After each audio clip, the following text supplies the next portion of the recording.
Constitution rule of, because मेरे लिए what is the rule of law, मैं कहूंगा constitution is the rule of and rule of law is the constitution, nothing else.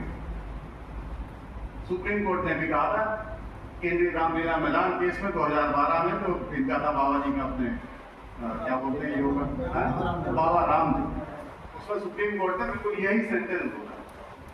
अब predominance of legal spirit as one of the feature, अगर देखिए, अगर मैं इसको बहुत बड़े उसमें एक में डाल के बात कह रहा हूं कि अगर जजेस कहीं से कहीं अगर ये बात जरा सी भी सच है कि ये निर्णय इसलिए किया गया था, है ना, कि उनको पोस्ट रिटायरमेंट कुछ उम्मीद, तो जो सबसे पहले रूल ऑफ लॉ का जो वायलेशन होगा वो होगा predominance of legal spirit,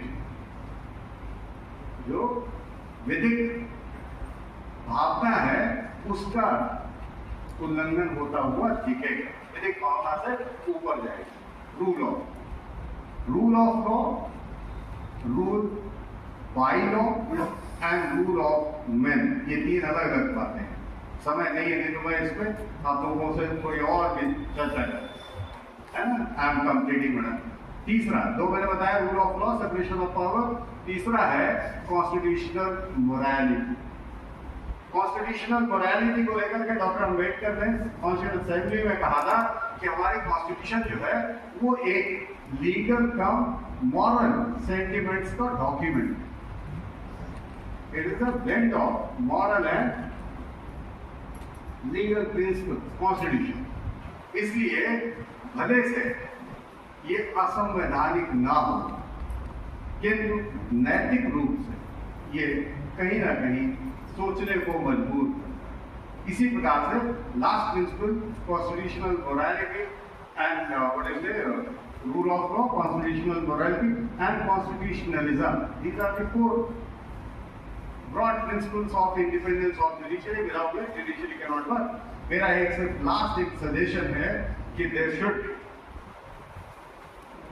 urgent need, 75 years हो चुके हैं, कि हमें एक लॉ बनाने की जरूरत है जो कि पोस्ट रिटायरमेंट अपॉइंटमेंट्स को लेकर के बने, जिसमें एक नेसेसरी कूलिंग ऑफ पीरियड हो, है ना।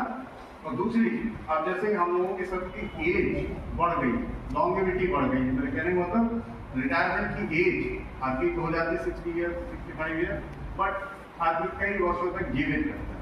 तो इनको बजाय हम पोस्ट रिटायरमेंट की तरफ धकेलें, बेहतर होगा कि हम एज